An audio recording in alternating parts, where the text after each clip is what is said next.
Alright. Audio check. Audio checked. Alright. Now it's time to read Higurashi no naku Koroni. Yes! And we're getting to the good part! We're getting to the good part. I'm so excited!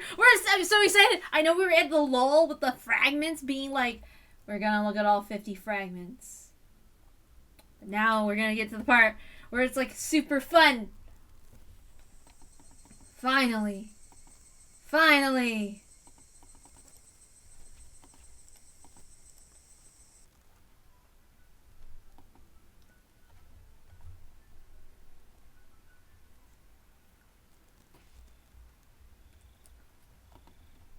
It was past midnight and almost dawn. The very quiet time of the night where staying up late and getting up early melded together.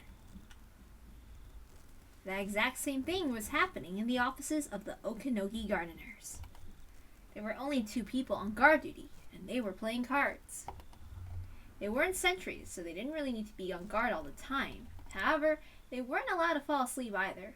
After the TV broadcast went off in air a little past midnight, they usually ended up playing cards. Suddenly, the phone rang. The phone was right nearby, so one of them answered immediately. Thank you for calling. This is Okanogi Gardeners. Yes. What? Suddenly, the man taking the call stood up with a jolt. He even hit his knee against the desk, but he was too panicked to care. Takano dashed into the underground security room in a hurry. I'm sorry to bother you, Major. Forget the coffee. Give me an update. Are you sure about this? Yes. At 4:14 a.m., a body was found in the Okinomiya jurisdiction that was identified as R. How could that be? R is homesick with a cold, isn't she? You were observing her, weren't you? Major, there's more. According to an intelligence agent at Okinomiya PD, at least 48 hours have passed since her death. Takano could feel her blood freezing, starting from her feet. She just couldn't believe what was happening. At least 48 hours! At least 48 hours since the death of the Queen Carrier? Takano just couldn't understand. That can't be right. Why are the villagers still so composed? They could have developed terminal symptoms as early as after 36 hours last night. But according to the intelligence agent, this is reliable information, and the station was even put under a gag order because they were fearful of the religious impact it would have in the village. What do you mean? Then who has been observing that house? Major, our observation system is perfect. Fruity Rika is there at the house. Ever since we started, she hasn't even stepped out of the house once.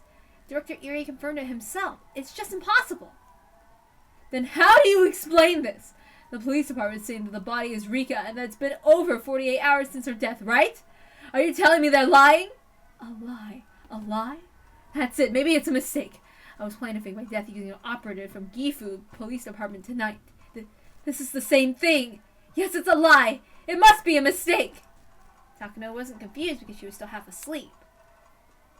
No. Takano was afraid. Her grandfather wrote in his article that within 48 hours of the Queen Carrier's death, everyone in the village would develop terminal stage symptoms. This would mean he had been wrong. What about everyone who believed his words? What would they think? Excuse me, Major. There's a phone call from Nomura in Tokyo. Why is that woman calling me now? While I'm on the phone, check the body with the police found immediately. We can't, not right now. When our agents come in, we have to have them approach the station and observe what's going on. And what time is that? 5? 6? It needs to be done as soon as possible. Tell them to hurry up. Good morning. Takano here. All the unit members were gathered in front of the Okanogi Gardeners, which served as a garrison for the mountain dogs in Okinomiya. I see. As soon as you find out something from the police, call both me and the Major. By the way, regarding the observation system at R's residence, why didn't you confirm that she's home? We assumed she didn't pick up the phone because she was sick with a cold. Director Erie went by and confirmed her presence, so we just took him at his word. Naive. So there is someone at the R residence. Sure, that's right. Yes, there is someone there. Commander, why don't we enter the residence? We still have a little time. We can't do that without approval from the Major. I'm sure she won't let us until she confirms the matter at Okinomiya PD. In preparation for that order, increase the number of observers at the residence. At least 8 people. Commander, there will be a festival at the shrine later today. We can observe, but I don't think we'll be able to enter until tomorrow around midnight. Shit, what lousy timing. Wait, this is too much of a coincidence, don't you think? Okanogi's rusty yet wild instincts were sounding an alarm. He sensed that someone was attacking them. He sensed that his enemy has begun to attack. He realized that the enemy had taken the initiative. People usually take a deep breath before they attack. The moment right before they strike is their most vulnerable. Okanogi assumed whoever his enemy was, they were led by an excellent commander who knew the precise moment to strike. By the way, about the First Lieutenant Tomitake. They said he didn't show at all at the clinic's meeting the other day. Is that right? I'll have someone check on him. The Major asked me if I knew where he went. You think it's First Lieutenant Tomitake? Have Nightingale check Tomitake's hotel room. Shit, he tricked us!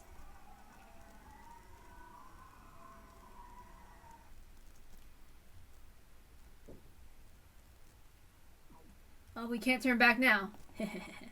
Let's see what happens next. Kumagai was trembling with excitement. Kuma, I'm gonna check the communication center. Hold down the fort. You bet! Nobody got through here over my dead body. All I have to do now is handle the phone calls. I'm going back to my post. Kumagai, take care of this place, okay?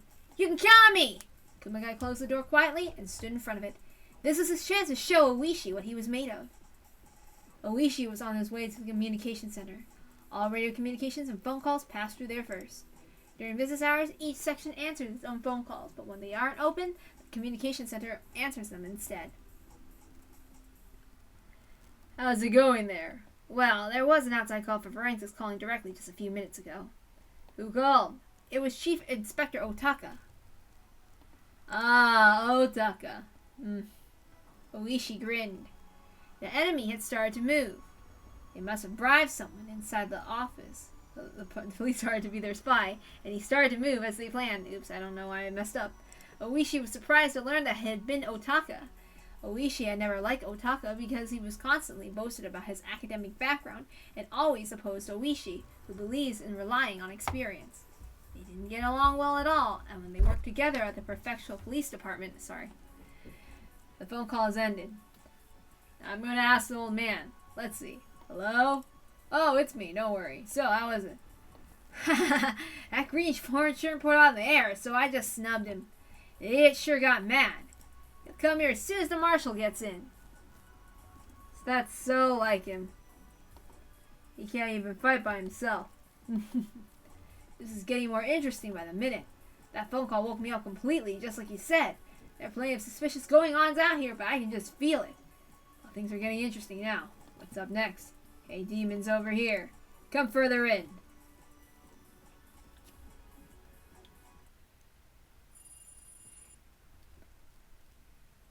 Hello, this is Tomitake. Good morning, First Lieutenant Tomitake. Sorry to bother you this early. I'm calling to let you know the Mountain Dogs have made a mood. Just a little while ago, all the members were called in because of an emergency. We don't know the reason yet. I see, so it's finally started. Tomitake turned on the light next to his bed and put on his glasses as he answered. Also, there's a rumor going around the police department over there.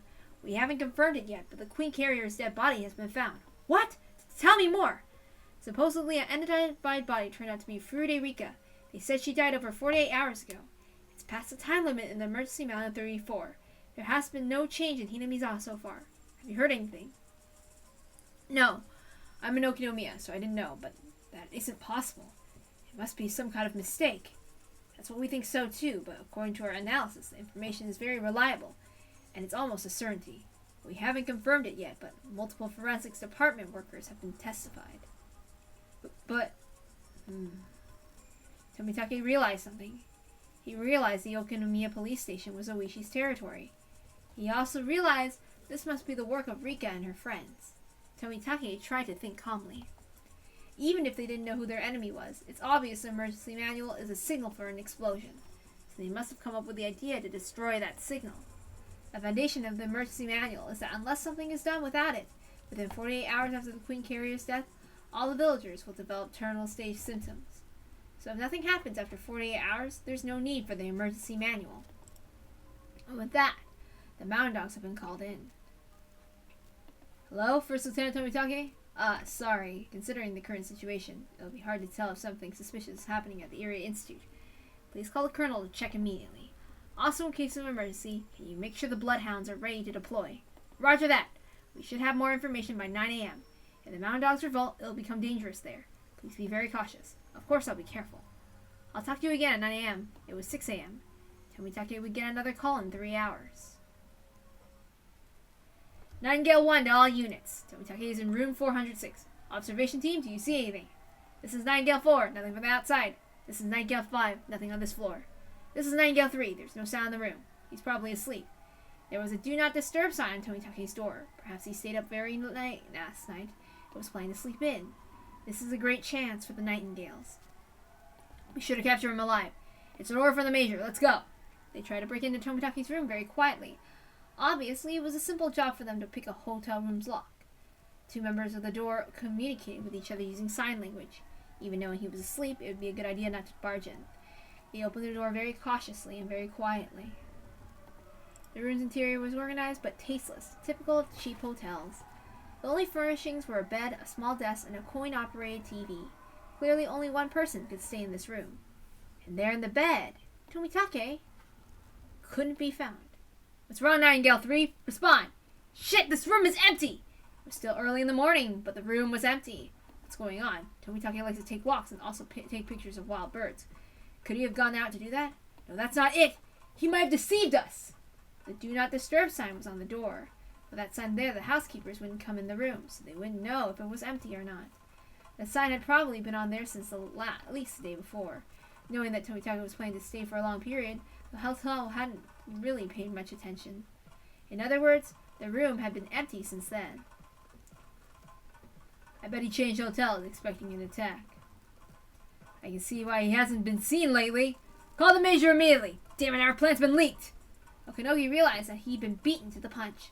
The foundation of the emergency manual had collapsed, and the basis of the final operation was shaky.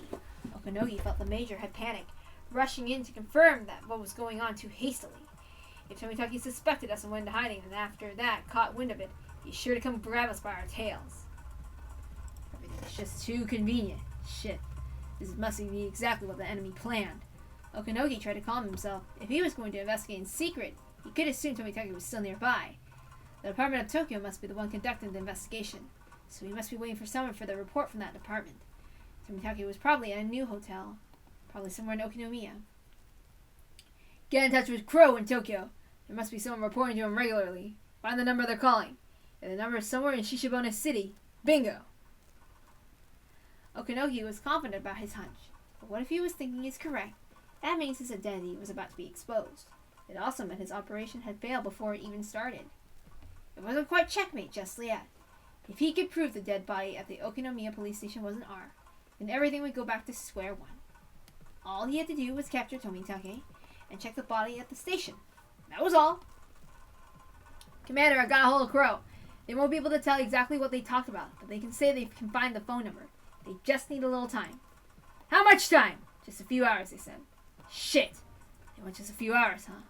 Tell them I don't want them to rush, but they better be quick. It was a little past 6 a.m. It was already light outside, but still too early for the cicadas to start their morning chorus. They endured the first wave. It was now a matter of how quickly they could recover. Okanogi had just hoped that Major didn't throw a fit. Commander, a message from Crow. They're still looking through the phone number. Also, the research division's routine check-in is in 9 a.m. 3 more hours. He looked up the clock.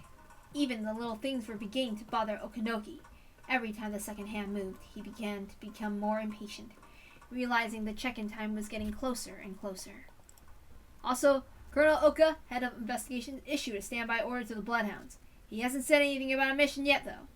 Okay, so that means he can still stand down. If nothing happens, he can just play it off as a drill. We're okay, we still have time.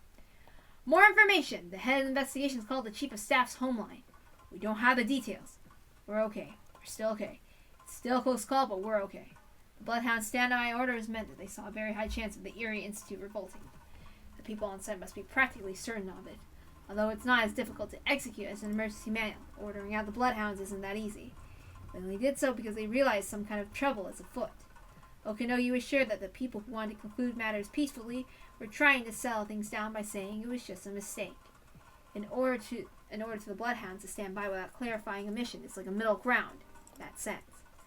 but the head of the research division had called the chief of staff. This is a very dangerous situation for the mountain dogs. In other words, the higher ranks of the SDF, or people even higher than them, had decided the bloodhounds could take the field. The uniforms were hot-blooded, but the suits always pushed for peaceful resolutions. They still hadn't decided which way they wanted to go yet. Our loss wasn't certain yet, win or tie. Everything was riding on the same table. If that was the case, the call coming in at 9 a.m. from the research division didn't bode well. Okanogi didn't say why, but he had that impression.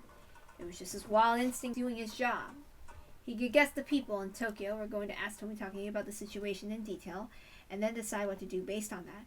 It was possible the head of the division, or even the chief of staff himself, might come on the phone. The bloodhounds might get an order as soon as 9 a.m. This phone conversation was over, which would result in his defeat. Tokyo was still unsure. Some were thinking it was some kind of mistake, or they wanted to think it was some kind of mistake. If Tomitake didn't answer the phone, they might send some people immediately, but they wouldn't order out the bloodhounds. There was a chance it could end in a draw. If they found that out, the body didn't actually belong to R then. Although it would corner them, they still had a good chance of winning. But they lose the possibility of a complete victory. Okanogi knew that Takano's clients hadn't ordered anything else but exactly that. He didn't want to admit it, but the enemy's surprise attack succeeded. Commander. Shut up. Calm down. They aren't sure yet. They're suspicious, but they aren't sure. We're still okay. Anyway, whoever gets the information first wins. Either they find out something first, or we do. We're beating this surprise attack, but we haven't yet been annihilated. So don't you dare fly a white flag. We'll just wait. Crow will find out where Tomitake is. Our guys at the police station will expose the truth about R's death. So all we can do now is wait and endure. Excuse me, Major Takano's on the line. She sounds, extremely angry. Shit, I don't have time to babysit a princess now. Hello, this is Okanogi. Yeah, well, don't jump to conclusions. It hasn't been decided yet. Why don't you have a cup of coffee first to calm yourself down? Yeah. Okanogi tried to change the subject while pretending to laugh. All he could hear was Takano's frantic voice. He couldn't even understand what she was trying to say. The second hand on the clock ticked on. Who was going to be able to smile at the end of it all? Today was going to be a long battle. Okanogi's instincts told him so. Ooh. I can't wait. How are you doing? Who was it? It was our marshal. They're gaining strength, but he has no match for me. Do you really think an office worker can win against a technician? Huh. I'm glad he's playing golf today. If he actually came over, it would have gotten a little complicated.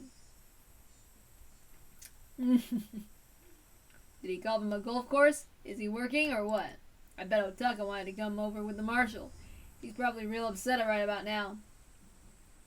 Since an indirect attack hasn't worked, think they'll try a direct one? Will Otaka come here? If you can't get a hold of the chief, you'll have to.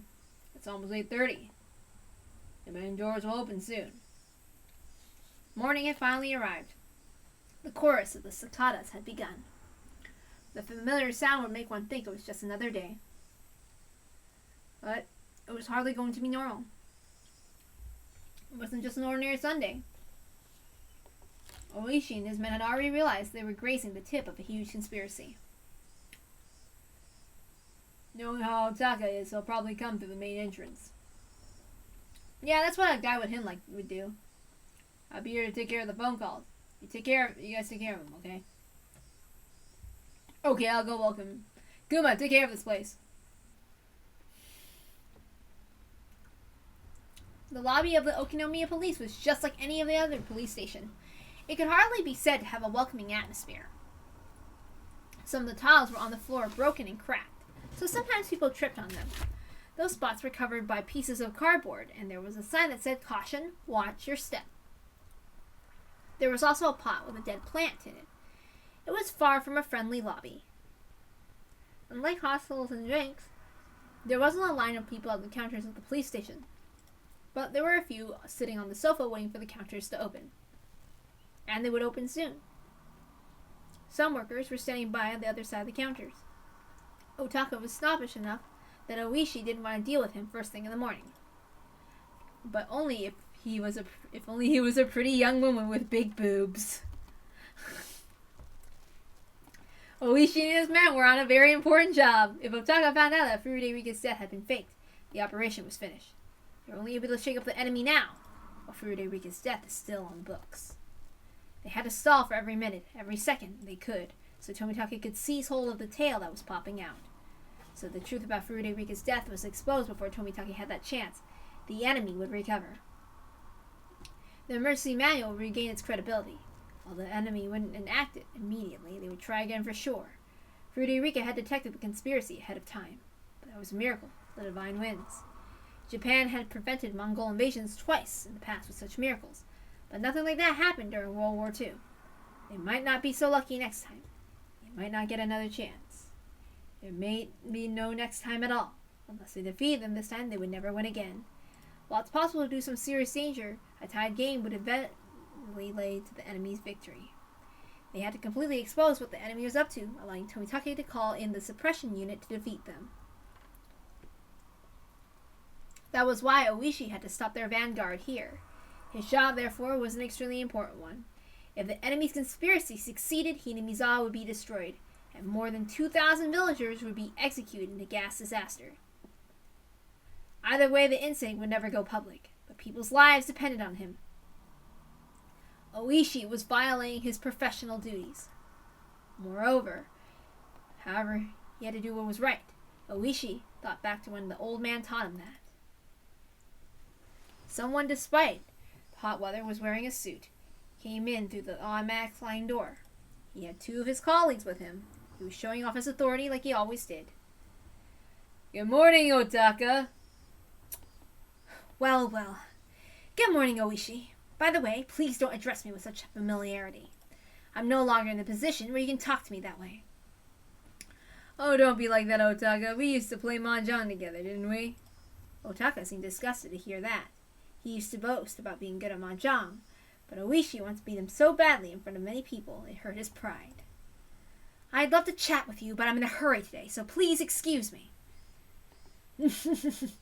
Hey, don't say that. Don't you remember the time when you forgot to write certificates for the kendo tournament?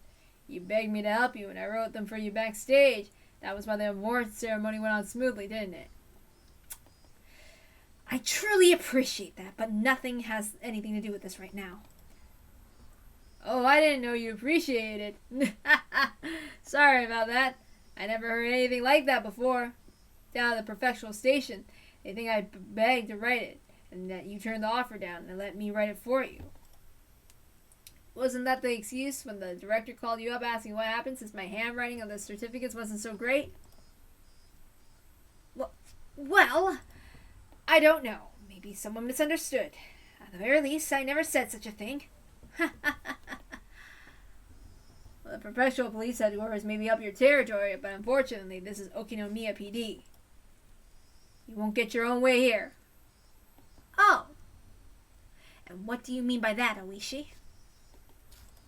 I don't know why you're here, but your jurisdiction's in Gogora, not Okinomiya. I'd like to ask you to leave. Under what authority? And what authorization do you have to be here? I'm in the middle of a classified investigation on behalf of headquarters. I've heard that there was an unidentified body related to the investigation here. Well then, please inquire on the phone. Okinomiya isn't a rich neighborhood. This isn't a place where someone in a custom-made suit should be. So I see you're ganging up on the guys for forensics, huh? There should be an order from the marshal to hand over the autopsy report to the prefectural police headquarters. Then there should be an explanation to the marshal from the forensic department already. The body's still being examined. Because of the slip-up on our part, there's a rumor going around the body has already been identified. Anyway, they need a little more time to finish up the report. Then I would like to attend the autopsy. No. What?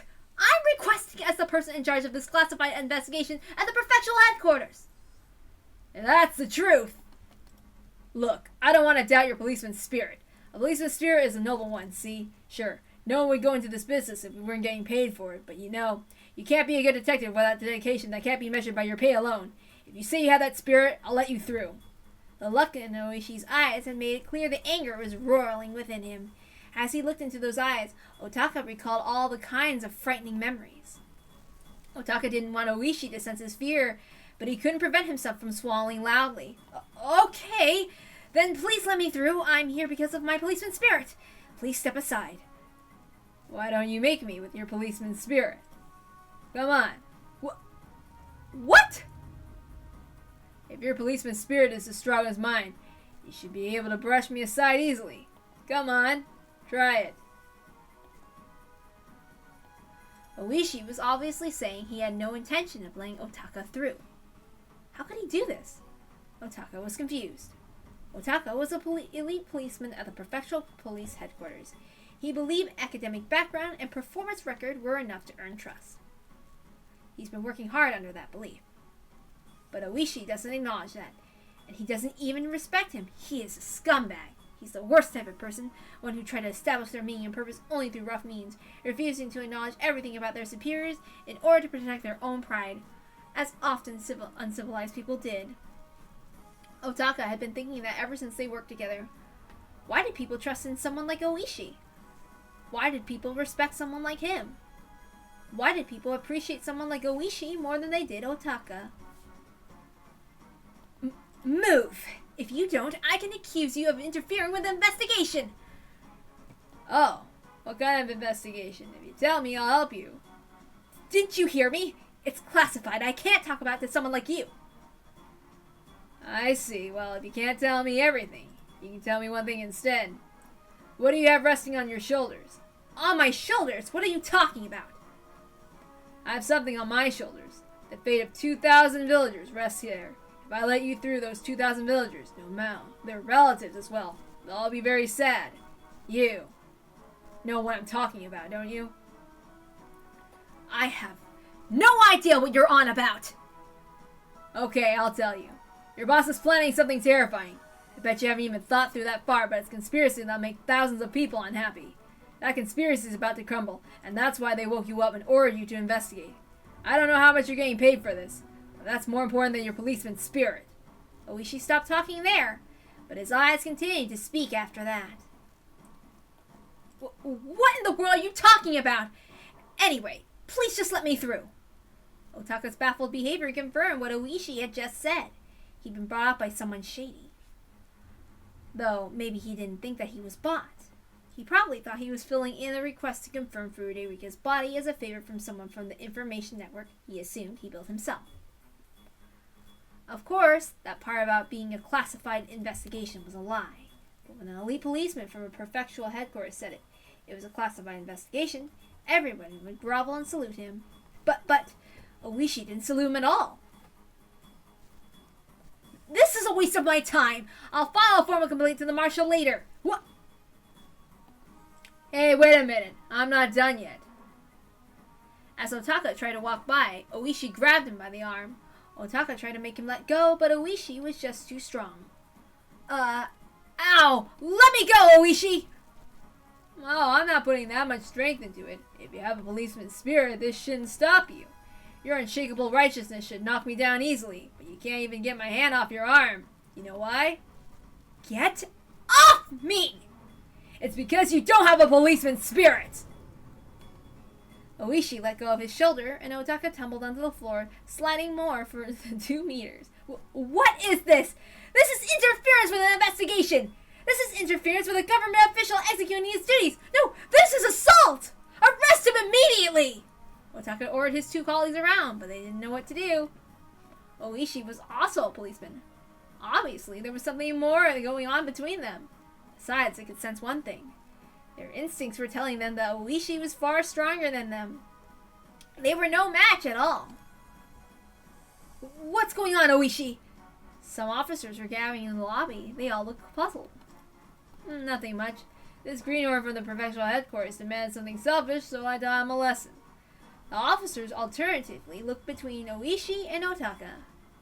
They knew something was going on, but they didn't know the circumstances, so they didn't know which one to stop.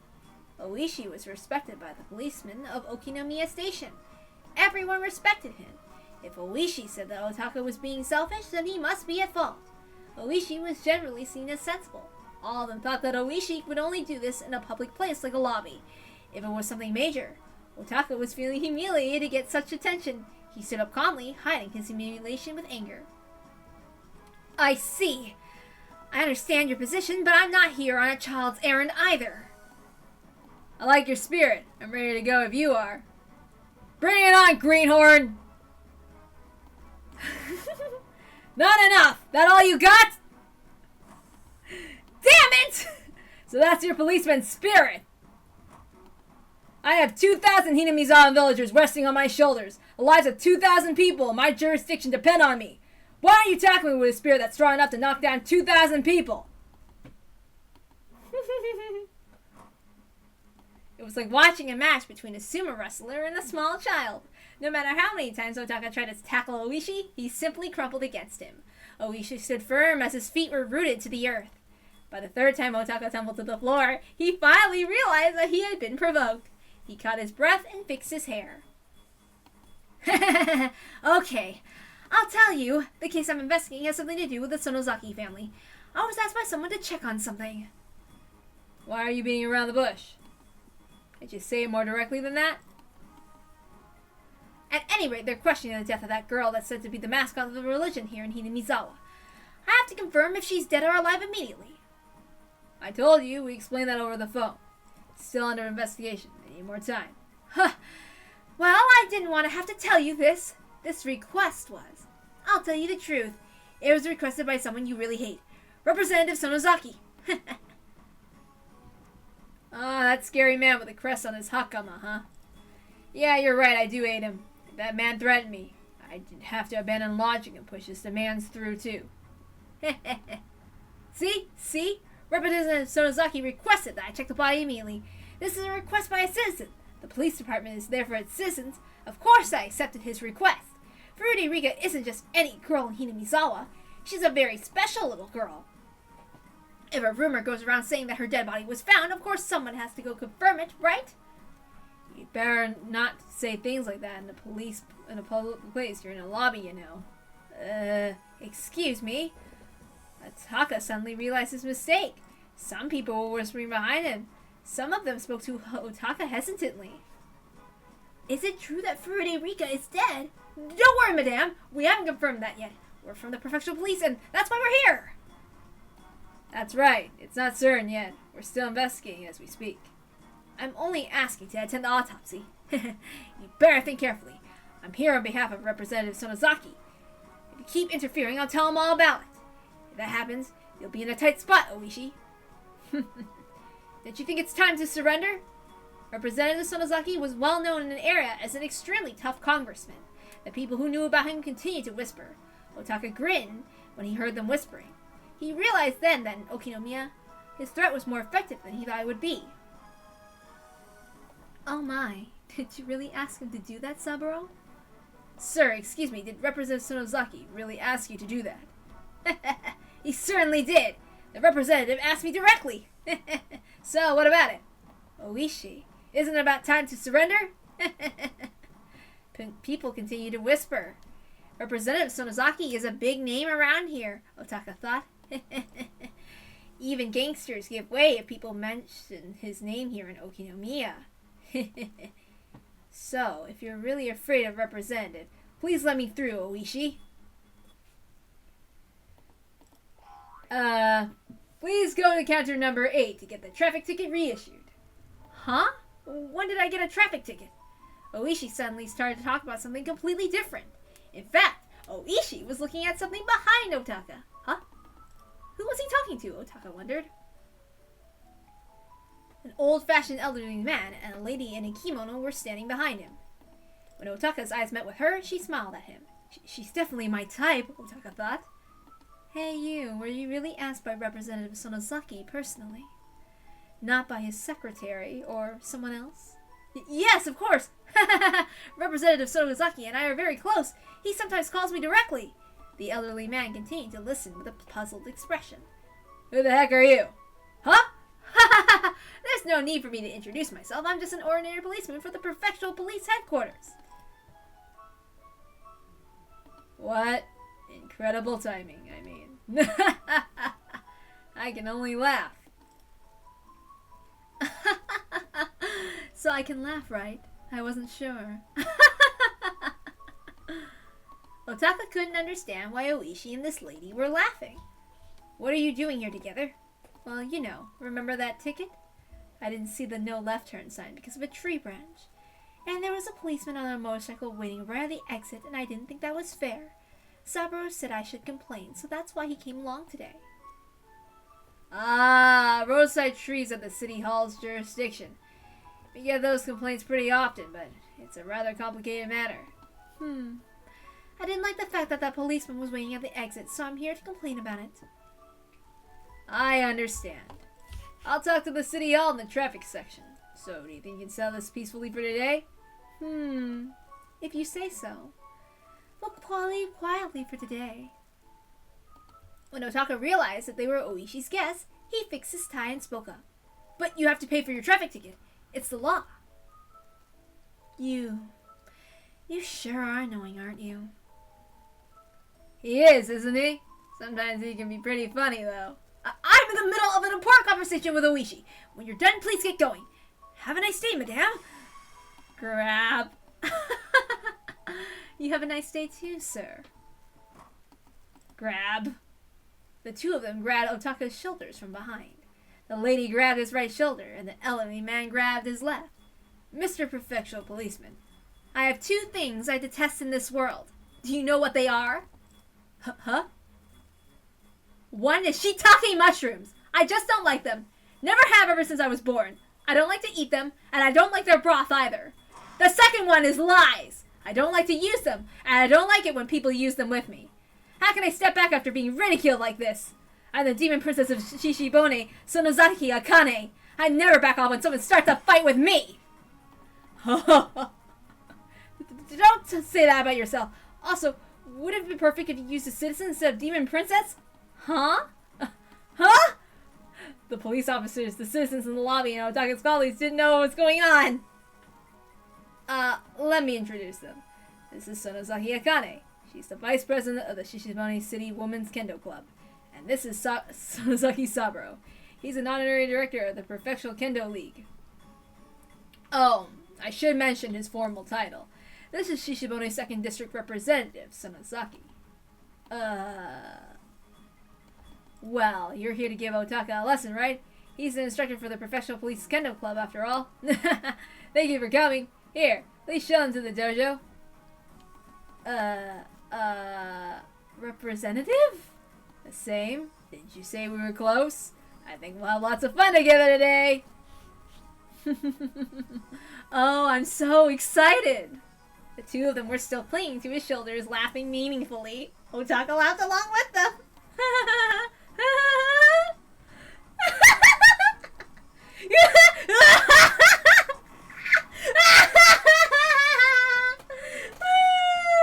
Oh, man!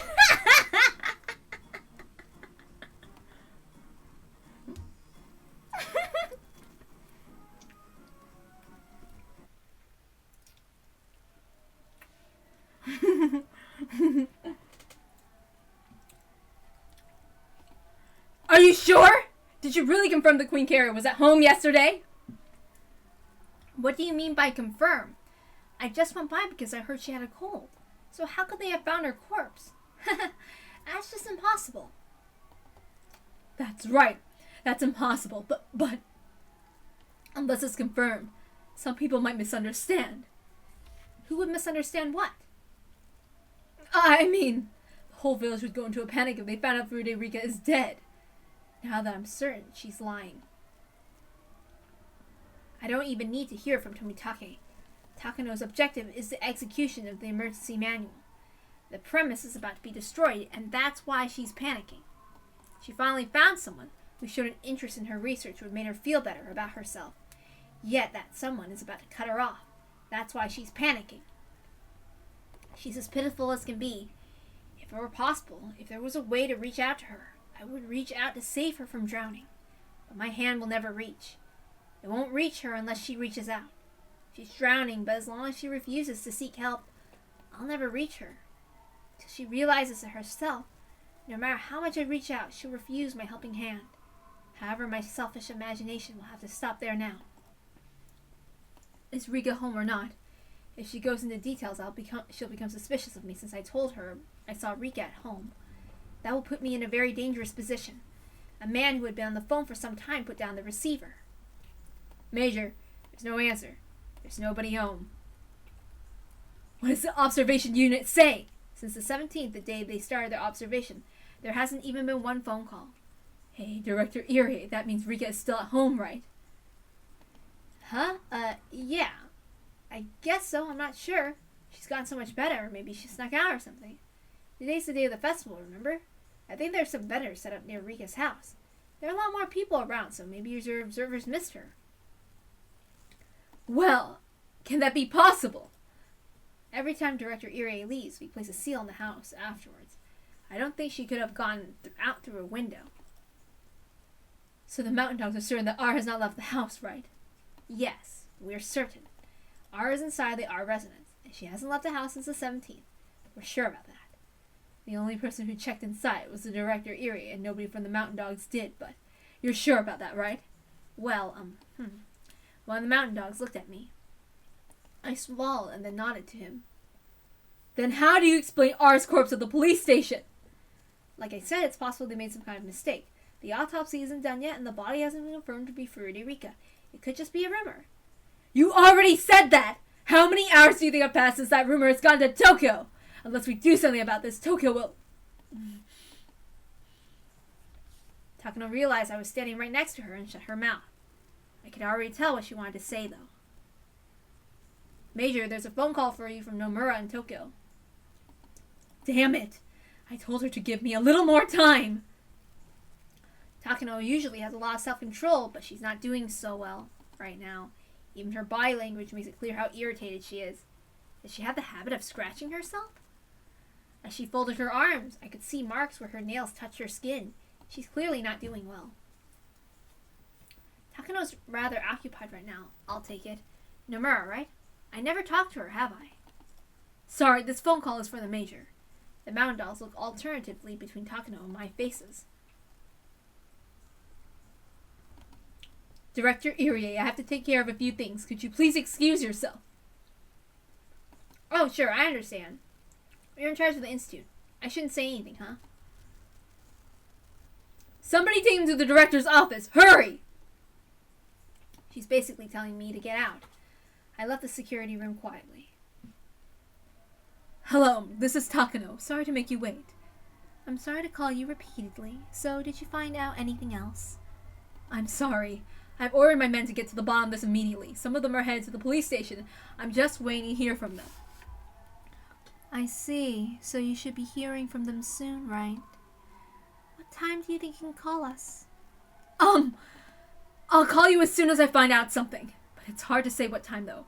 As soon as possible, of course. Major, have you ever been on an airplane before? Yes, of course. When an airplane takes off, an enormous amount of power is needed. That's why sometimes there's an engine trouble during takeoff. If the plane hasn't sped up yet, all it has to do is slow down and abandon the takeoff. But if it's already sped up, it's more dangerous to stop, so they go ahead and take it to the air. A jet plane has 4 engines, so even if one engine breaks down, it can still fly without problems. It's the same with our operation. There's more than one engine. So if we have enough speed, we'll go ahead with our plan. We'll figure out what to do later. But we're still only preparing for takeoff. Do you understand what I mean? The first step of the operation was Tomikake's assassination. It hasn't even happened yet, so what Nomura was saying was correct. If you already knew the plane that you were on had a broken engine before it took off, what would you do? You'd get off, right? It's the same for us. Our clients want to get off the plane because they found out that there was engine trouble for takeoff. If they were already at the point of no return, then a little mistake wouldn't matter that much. But since they're still before that point, they're overly cautious about even a tiny mistake. We're still checking to see if it is, in fact, engine trouble as we speak. I know. You're like a traffic controller at the control tower. I'm like a flight attendant calming the passengers down. I'm doing my best to talk to them into staying on board, even though there's a chance the plane will never take off. If it takes too long to fix the problem, this flight may be cancelled completely. Major Takano, that means your grandfather's work will be forever known as a madman's nonsense. Do you understand that? When one girl dies, all the villagers will go mad. That's just too silly. Where did you get such an idea? It sounds like some fantasy. What the hell? It's so stupid. Who in the world do Hifumi and Takanomiyo think they are? It's just too funny.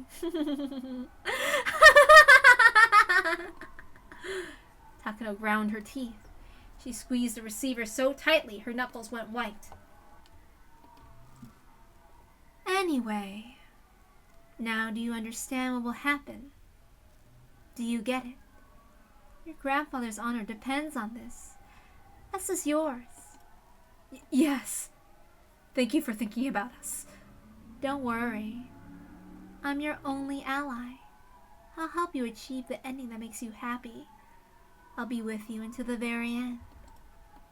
So please find out if the information coming from the Okinomiya Police Department is true or false. I'll do my best, but it's not easy to deal with unhappy clients. I'm sorry to make you go through that. Please give me a little more time. Yes.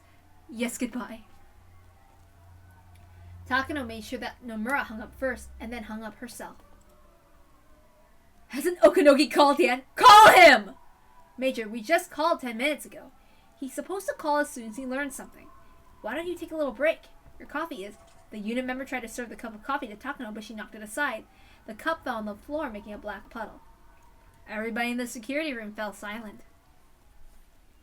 Damn it. Somebody bring a mop to clean up this mess! I don't care if we called 10 minutes ago. Call him again! Tell him to find the proof that Furude Rika isn't dead, and also capture Tomitake! Takano was starting to realize something. By now, she could sense that there was something behind Tomitake's disappearance. Tomitake must know something that's happening at Okinomiya Police Station. He might look dumb, but he somehow found out about the plan, and he was trying to mess with Takano. So Tomitake was clearly behind all of it. Takano had been intending to let him enjoy the festival that night if he behaved. The quickest way for Takano to be sure of what was happening would be to see Furude Rika's face at her house. But she couldn't leave, as she couldn't trust Irie. And because there were too many people around for the festival, the Mountain Dogs had their hands full. If she could answer the phone, that'd do, but she wouldn't answer. That means the house was empty, and that Furude Rika's death was real. What went wrong? Who deceived Takano? There was only one person. The only person who claimed that he saw her at the house. Irie was the most suspicious person around. Tomitake had left the hotel and was nowhere to be found, so maybe Rika had left her house and was hiding somewhere else. In other words, Irie betrayed her and was in contact with Tomitake? Stop observing, Director Irie. What are you saying? That he's lying? Why would he do that, though? Tomitake must have noticed our plan. He left the hotel and told Rika to go somewhere safe. He deceived us, and he's been observing an empty house. That house can't be empty. There's definitely somebody in there. Do you have proof that it's R? It's not her. That person is simply there to deceive the mountain towns, only to make it look like Rika's home. That's it. Tell Okanogi to break into the R residence. I don't know who's in there, but whoever it is, they're connected to Tomitake and Rika. Put the heat on them. But we can't break into the R residence, not today. There's just too many festival goers around there. We can't break in till the festival's over, which is around midnight. That's why all of you are here, right? Just do something! Why? Why can't you do what I tell you to do? Can't you follow my orders? Why? Why can you only follow my patron's orders? Ugh! The unit members could only watch in silence. They knew nothing could comfort her. The noise of the phone suddenly broke the silence. Takano practically jumped. Yes, what? Major, good news! Crow successfully got the number in the research division in Tokyo is calling for scheduled reports. The phone number is in Shishibona City. The Mountain Dogs are trying to pinpoint the address. It's Tomitake, it has to be. Scarlet Guy are their most capable men. He's being cautious, so don't make any mistakes. Hero and get them back up. Understood. Scarlet 1 to all units. As soon as we get the address, we'll move in. Everybody get on board. Shit. Hasn't our man from the phone company called yet? I'll look into it. Give me 5 minutes. It was 8:45 p.m. They didn't know where in Shishibone he was staying, but depending on where it was, it might be too far to get there before 9 a.m. It would have to depend on luck.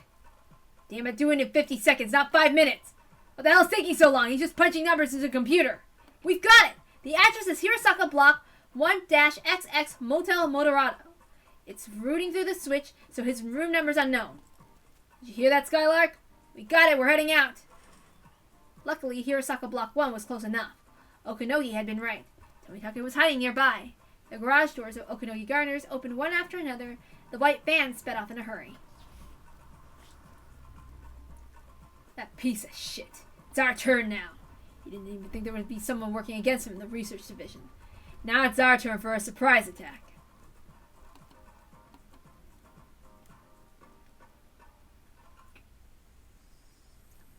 Sorry, I know I said Motel Moderado. I messed up, but whatever. Oh yeah. Hotel Moderado.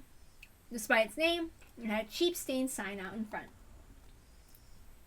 A dilapidated business hotel on the outskirts of town. The perfect place for someone to lay low in. They might draw in some guests if they renovated the building into a more modern love hotel, but it was clear they didn't have the capital for renovations and could go under any minute. That's the kind of hotel it was. Tomitake was staying in one of the rooms on the second floor. The interior of the room was worse than his previous hotel. It only had a bed and a phone, but that phone was what he needed the most at the moment. If he didn't have to receive regular reports, he'd have to keep changing hotels, which was safer. But he needed up-to-date information for the research division. His course of action would change according to that information. Moving about unnecessarily might cause miscommunication in case of emergency. Tomitake never suspected there was a spy in the research division. The ticking sound from the clock echoed throughout the room. It was almost 9 a.m. The phone might not ring at 9 on the dot. Tomitake waited in front of the phone patiently and tried to organize the information in his head so he could answer the question more calmly. At the same time, he kept in mind the possibility of an attack. At the same time, he heard a woman scream in the distance. It happened. Again, he heard another scream. Tomitake had the sense that something was happening inside the hotel. His intuition told him that. Someone was checking every room with a master key. Tomitake opened the curtain a little. He saw several mountain dogs who were blocking all the ways out the hotel. How long had they been there? Finally, they'd finally found where he was. Tomitake could hear their loud footsteps. He heard voices, too. This one's empty! Next! This cheap hotel wouldn't have chains on the door. They had no means to fend off the master key. Tomitake could tell there was about 20 of them. Though maybe there were more. It would be no use trying to fight with them. All he could do was hide. Under the bed, or in the bathroom. At the very least, the ceiling wouldn't overlap like the movies. Should he jump out the window? It was the second floor, after all. It was perfectly possible to survive a jump. They would be expecting that, however. Yet this was round city grounds. If he was confident in his legs, it wouldn't be impossible to outrun them. Tomitake soon heard footsteps outside his door. This was it! He jumped from the window. Of course there were mountain dogs on the ground waiting for him. They pointed and about 6 of them started running after him. Tomitake shot right off in the position he landed in. This took the mountain dogs by surprise. He started to dash right after he jumped out of the second floor window. Tomitake was prepared to do something like that. He had been training in case of an emergency just like this one. Skylark 10 to Skylark 1! We've located the target! He's running! We need assistance! Skylark 1 to Heron. The target is heading west using the back alleys. Stop him! Roger that! Heron 2, 3, and 4. Head on over there! Here he comes! That's him! 3 members of the mountain dogs jumped out from behind the streetlight and stood in front of Tomitake's way. They prepared to stop him, but Tomitake kept running at full speed. They quickly realized he wasn't running toward them to knock them down. He was trying to run past them. There was no point in taking them in a fighting position. They lowered themselves and tried to tackle him simultaneously. Now! Tomitake jumped over them. He jumped over them like an Olympic athlete leaning over a hurdle, but he wasn't an Olympic athlete, and they weren't hurdles. Tomitake's heel struck one of the dogs. The 2 flanking Tomitake thought they'd seize a hold of him. However, as he flew over them easily, he grabbed onto the 2 of their heads and smashed them against each other. Tomitake knew that this wouldn't stop them, but at least he'd gain a little more time to run. The target broke through the west intercept team! He's still running! Damn it, what are you doing? Here in 10! Go around the car, take the second left, we'll give him an 9 o'clock! Are you okay? Shit, don't let him get away! What strength? Shit, my nose is bleeding! Tomitaki saw a van with the door wide open ahead of him. It wouldn't stop in time and it hit a wall. As soon as it stopped, several mountain dogs jumped out of the van. Stop him no matter what! Stop him! Come on, there are 5 of us! Tomitaki saw 5 men ahead of him, but he didn't even think those 5 could stop him. Why do trains sound their horn at people at rails? It's not because the train will get damaged. It's because people will get hurt. Get away! He yelled at them like the horn on a train. He wasn't warning them because they were in his way. He was warning them to move so that they didn't get hurt. Look how many we are! We outnumber him 5-1! Don't tell me you can't stop him! No way! There's no way he can get past us! Let's go! Tomitaki didn't grin. After all, trains don't grin.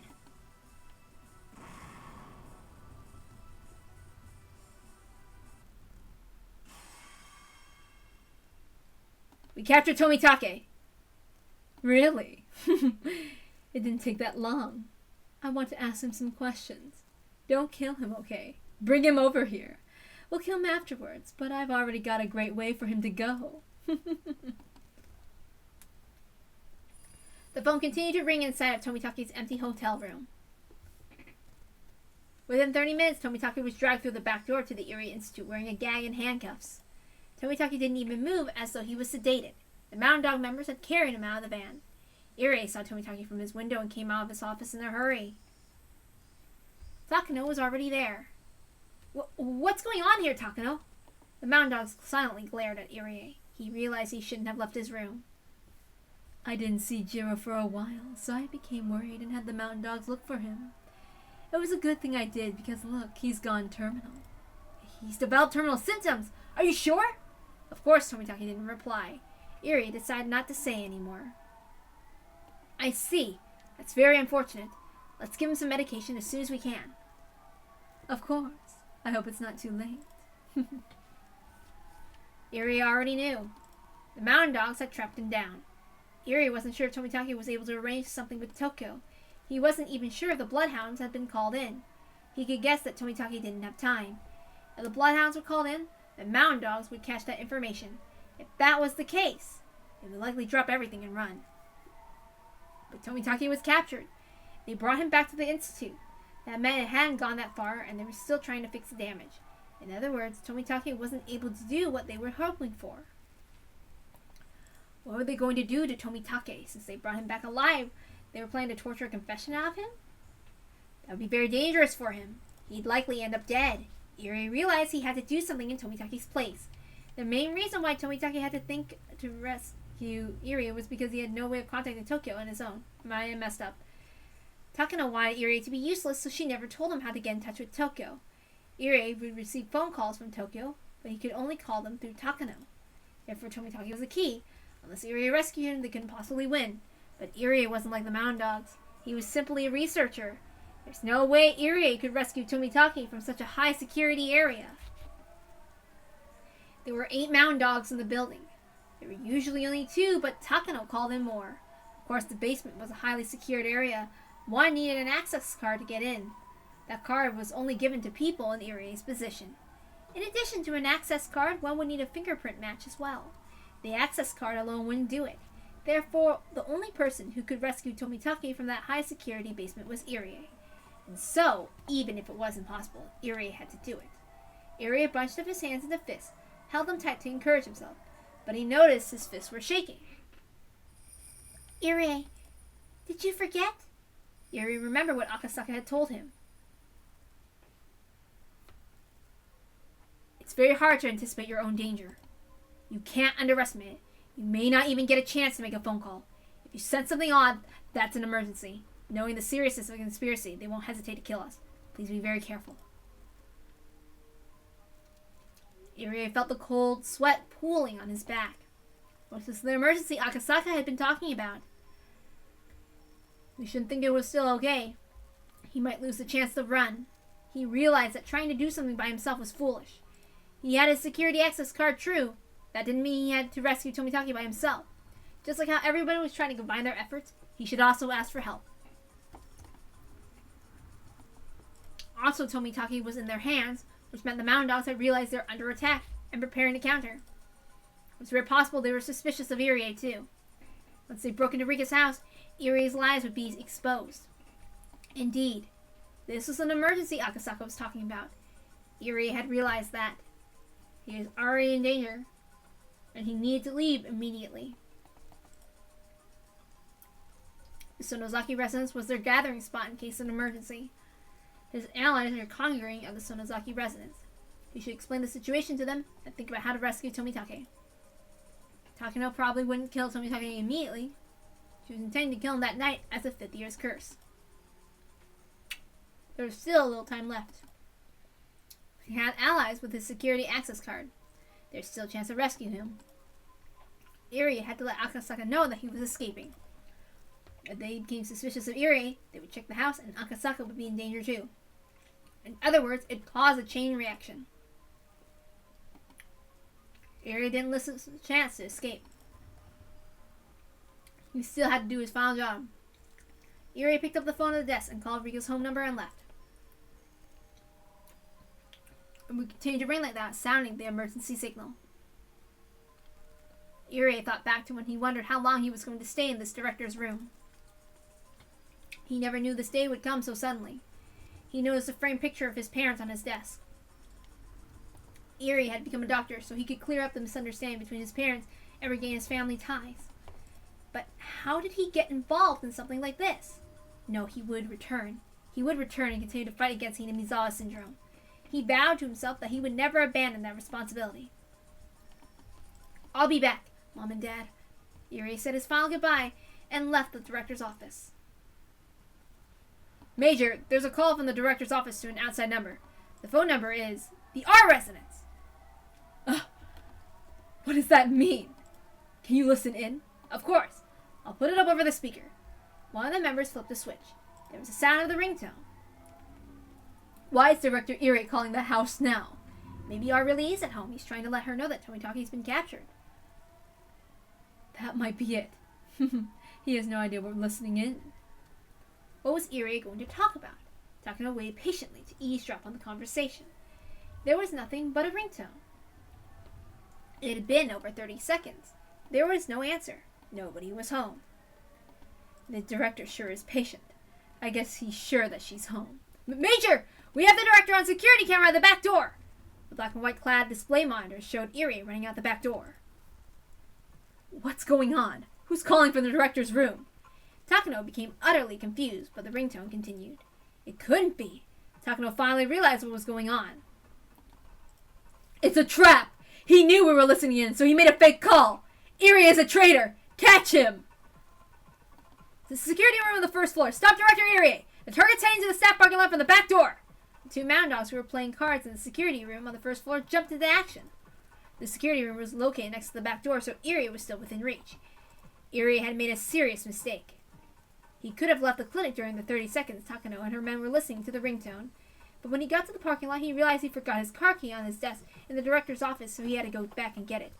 It's at this only point he realized he shouldn't have gone back. He should have escaped on foot, but Irie wasn't used to emergencies, unlike Akasaka. It was a typical mistake any normal person who had never gone through anything dangerous would make. Although he'd make mistakes, he didn't forget to call Akasaka. People usually become extremely clumsy when they're in a rush. All he has to do is turn the key, but he couldn't even do that smoothly. He kept turning the key, and finally the engine started. Irie still thought he was alright, even if one of them questioned him. All he would have to do was say he was going to get something. When he realized the handbrake with his sweaty left hand, he saw two of the mountain dogs dashing out the back door. As the two of them looked around, Irie's eyes met with one of theirs in the rearview mirror. He pointed at Irie's car, and the two of them started running toward it. The two of them looked extremely serious, and certainly not like they were chasing him to return a dropped pen. Irie's body was soaked with sweat. Before the two of them could jump in the car, Irie stomped on the gas pedal. The car took off after spinning its wheels. Of course, the dogs didn't give up. They got into their own car and started to chase after Irie. Security to base! The director's on the run in his car. Do you want us to force him to stop? Major! This is Takano. He's probably head to the Furude Shrine. There's too many people there, so it'd be impossible to catch him. Fine, don't worry about injuries. Don't let him go. Stop him by any means necessary. Roger that. We'll force him to stop. Send back up just in case. Over. Roger that. We'll send Nightingale as backup, but don't wait for them. Stop him right now. The mountain dogs had Irie's car in their view as it ran away at full speed. They have to find a perfect spot and timing to stop him. It's not easy to drive a car when you're in a rush. Of course, the more you step on the gas pedal, the more speed you gain. But when you're in a hurry, you can't control the steering wheel well enough to escape quickly. Irie could see his pursuers in the rearview mirror. He was completely distracted by that. He was driving carelessly. His driving was so reckless that he could easily get into an accident on his own. As the fear was driving into confusion, he made a wrong turn, and that mistake made him even more confused and panicked. Come on, director, you're gonna lose your license for driving like that. Although the two guys ordered him to stop, they were starting to think Irie was going to get in an accident without them doing anything. They'd rather not drag this car into a chase if they didn't have to. This is Phoenix 1. Security vehicle come in. The commander, security vehicle is here. We're still chasing him. We're on the path through the forest near the 5th district. Not sure of the exact location. We're headed to your ware's backup per HQ headquarters. Estimated time of arrival is in 15 minutes. Don't wait for us. I don't think we'll be there in time. Okanogi grumbled. He had to leave Okinomiya in a hurry to respond to Major Princess. But because of the distance, there was no way he could get there in time. Even so, he was still ordered to provide backup. He could still have explained, but the princess wouldn't have listened to him anyway. The mountain dogs who were still with Okanogi smiled bitterly. In which direction are you headed? In the worst case scenario, we'll end up leaving town. Don't let him. We'll combine the home the influence room, so don't break his legs. Is there anyone else? Any weapons? It's in the middle of the forest. There's nobody around.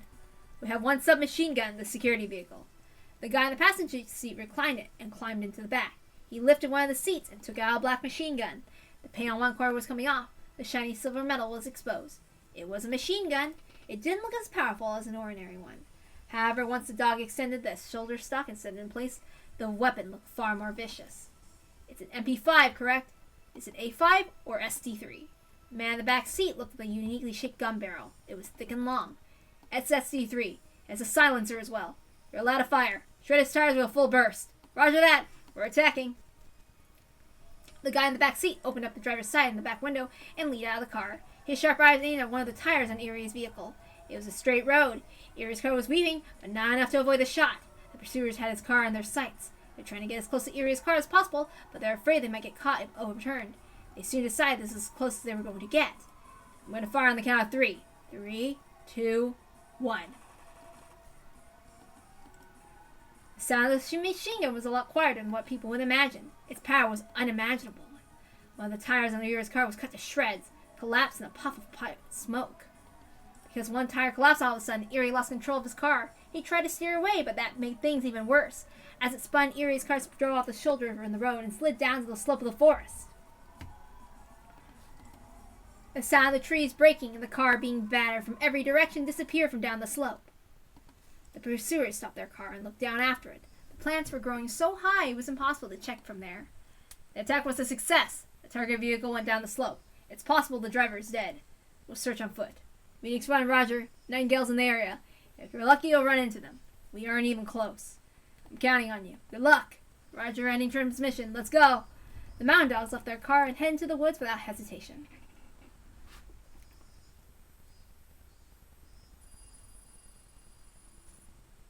Akasaka had received the phone call from Irie. The phone had rang for over 3 minutes. The signal told Akasaka Irie was in some kind of emergency, and that Akasaka himself is in danger now. Takano had made a mistake. She didn't realize this ringtone itself was a signal. She assumed someone staying in the house would pick up the phone eventually. Her error allowed Akasaka to perceive that extremely important forewarning. Akasaka waited for exactly 3 minutes and then ran down the stairs quickly. He had already put his shoes on while listening to the phone ringing. Akasaka had memorized the layout of the town from the map he kept near the phone. He knew the shortest route to the Sonozaki residence, as well as a number of alternate routes just in case the shortest was already blocked. People would be surprised to see a stranger coming out of that house, but Akasaka didn't care about that at the moment. He had to get to the Sonozaki residence immediately. However, the observers would see him, and that was a problem. They'd soon come after him. Upon finding the house empty, they assumed the man who ran from it knew something. Once Akasaka left Rika's house, he had to be prepared to fight. He relaxed his shoulders and reached for the doorknob. Major! There's a message from the unit observing our residence. A suspicious man just exited the house. A man? Who is it? Actually, I don't care. Just catch him. Loud and clear. We'll pursue and stop him. It was only 10 a.m. It was a lively morning. Many people were getting ready for the festival. Akasaka weaved through the people going in the opposite direction and ran down the stairs leading from the shrine. The mountain dogs were already chasing after him. There was a significant gulf between the happy faces on the villagers and the serious face on Akasaka and his pursuers. He could hear them coming up from behind him. He didn't even need to turn around to check. Akasaka held his breath, focusing all of his senses to their limits as he sprinted even faster than he usually would with all his might. The success rate of an escape depends on the distance between the pursuer and the pursued. Even a little distance makes a difference. Dude, I messed up. Akasaka ran to the bottom of the stairs like the wind and headed in the opposite direction away from the Sonozaki residence. Of course, this wasn't a mistake of his. He just wanted to lose them. Shit. What speed? Does he have wings on his feet or what? The observers weren't ready for this chase. They never expected a fast and fully grown man to run out of the house. They assumed it'd be a little girl. That assumption was their mistake. Besides, Akasaka's locomotive power was nothing like that of normal people. There was no way they could catch him. The mountain dogs would fall for Akasaka's trick. They called HQ and told him that he was headed in the opposite direction and followed him that way. Akasaka was confident that he could have them completely confused if he had a little more time. Not only that, he could have attacked them individually. There were 3 pursuers. No, there were probably 4 of them. His mind, body, and skills were all in top condition, so it would be possible for him. Usually overrating oneself is dangerous, but Akasaka was above such an immature level.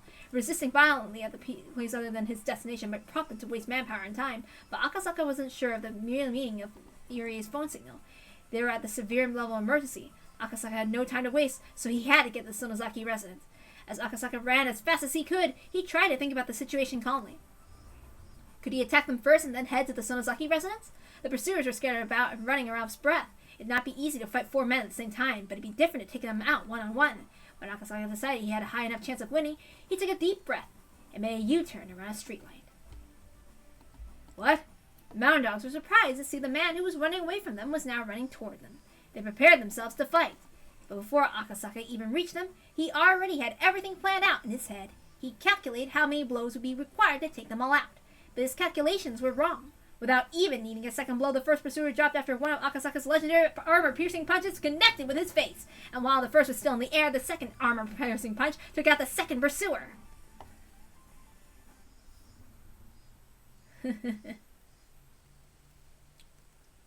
There was this chorus of cicadas, which woke Irie up. He needed a little time to realize what had just happened. His seatbelt had saved him from the serious injury. Moreover, it was sheer luck that the metal parts of the seatbelt didn't get tangled with the door that didn't become warped. He was on the bottom of the slope near a different forest road. Irie had endured up pain and removed his seatbelt. He got out of the car soon after. He heard someone walking toward him through the bushes. A pursuer! He couldn't get caught just yet. If he was captured, it'd be impossible to rescue Tomitake. Not only that, nobody would ever know that Tomitake was captured in the basement of the clinic. Even though Irie knew he was helpless, he couldn't falter here. The only thing he could do was resist them and run for as long as he could. But as soon as he started to run, Irie realized it. He had no strength. His legs were shaking. He couldn't even see straight. He'd only been stepping on the gas pedal, but his lungs were about to explode. His brain was lacking in oxygen. It had to be certain the type of exhaustion that came immediately after hyperarousal. Irie understood that intellectually, but he still couldn't get his body moving. He tried to run, albeit in a wobbly way. He heard a noise coming down the slope behind him. This was it, but Irie tried to run as far as he could. Security HQ, we found him. He's injured. Well, capture him. Irie heard the voice of his pursuer. Shit. He thought, what can I do? I have to run, I have to!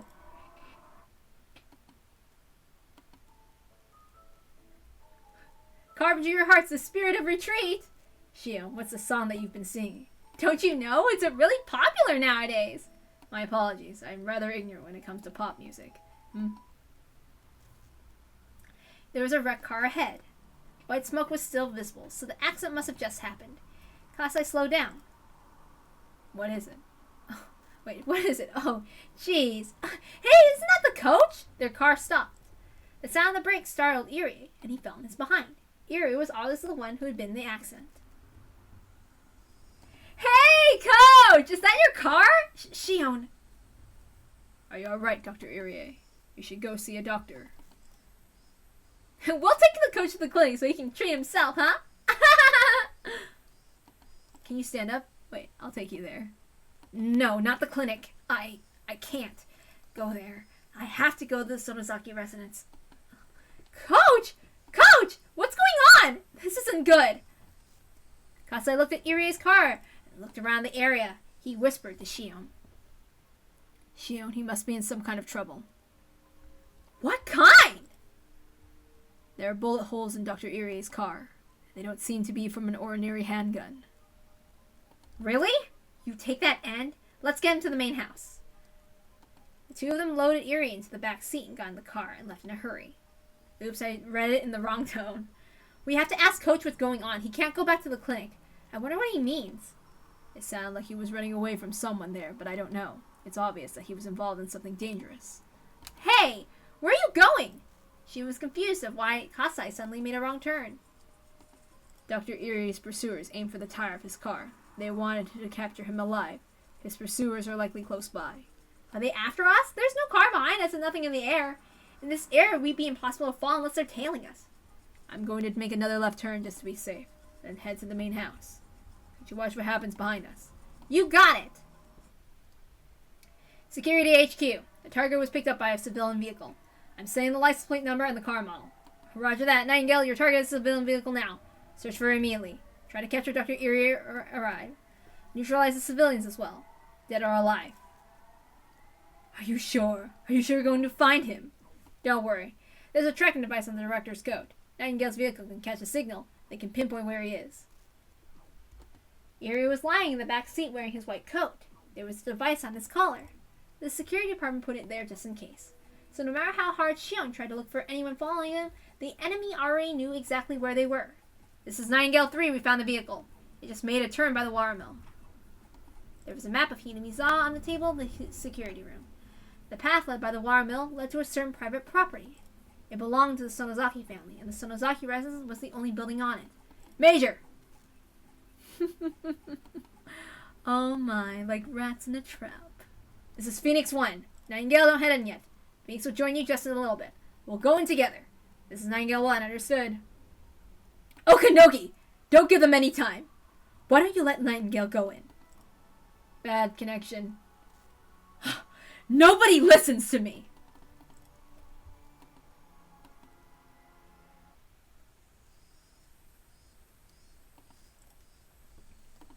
We're gonna stop it here for tonight.